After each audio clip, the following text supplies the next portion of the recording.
What is up, my fellow mobile gamers? In today's video, we got our best class guide for the brand new mobile game Avatar Saga. Like and subscribe for more amazing mobile game content. I'm not going to waste too much of your time because the way they made this game, we have 6 different classes to choose from.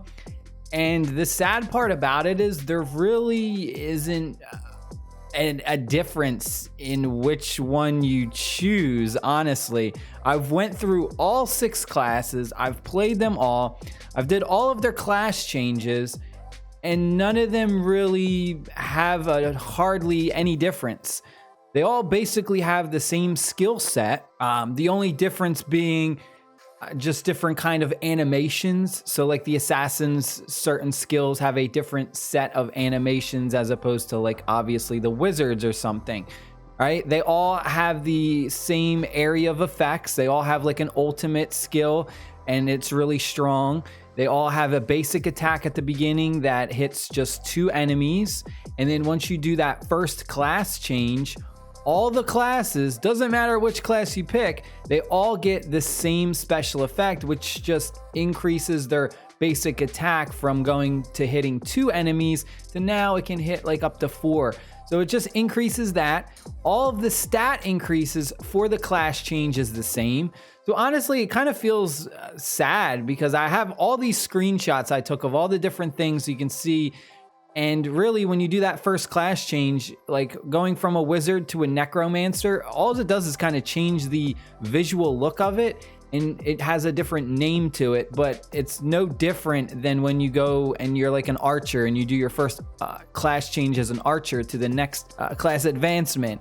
It doesn't play a huge role. These classes are pretty much all the same. None of them have hard crowd control abilities. In fact, none of them have any like special crowd control abilities that one other one doesn't.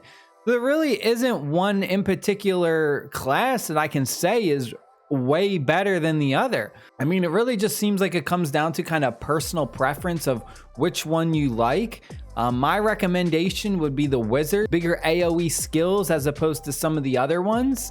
Some of the other ones were more AoE just kind of in front of them, like with the spearman or the blade master. It wasn't like a direct circle, whereas the wizard seems to have their abilities have that circle effect, so you can kind of hit more enemies. I don't know, the wizard just felt better to me. And then the other one that I would recommend was the archer, although the archer kind of felt a bit iffy with the AoE damage. The archer kind of felt better with the single target damage because again, the archer has an AoE ability, but it doesn't hit like a circle around them. Their AoE ability does the arrows, and the arrows just hit enemies that are all in front of them. So that's really the only difference, is kind of like their areas of effect for their AoE damage is just kind of somewhat different. Some of them like will just, like I said, in a straight line, whereas the wizard seems to have the more consistent big circle, so it hits more enemies. The other thing that I want to go over really quick is how to change your class. So let's say, for instance, you start the game off and you pick the assassin and you're like, oh, I don't like the assassin, I want to choose someone else. But what you're going to do is you're going to go into the store in the top right corner. Then you are going to go to the ingots, the premium currency. This is the one that is paid. This is the paid version of it. You can't get it with the free version of this. And you're going to go down to where it says class change right here. It's 50% off.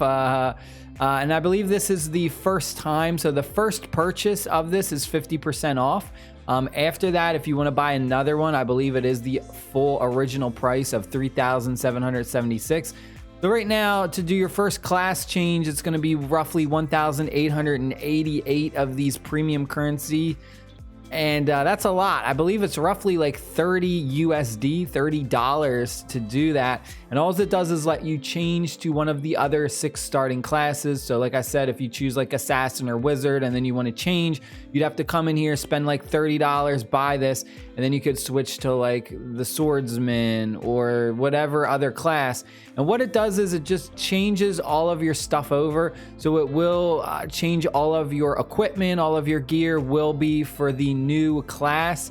The other thing is, though, while you are married, you cannot change to a class of the opposite gender. So if you are a male and you want to change classes, you won't be able to change classes that may be restricted in that gender role. And that's another thing that's very important. There's certain classes that you can kind of change the gender on. So like the archer, you can be a male or a female.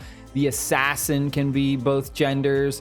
The swordsman, the blade master, the spearman is the one that is strictly a male, and then the wizard is the one that is strictly a female. So that's one thing you just got to keep in mind. If you do have to do that class change and you do marry another character, you're kind of stuck with that gender if you want to change after. But that's pretty much it. I don't want to, drag this video out too long because there's really not a lot to talk about. Stay happy, stay safe. I'll see y'all later. Peace.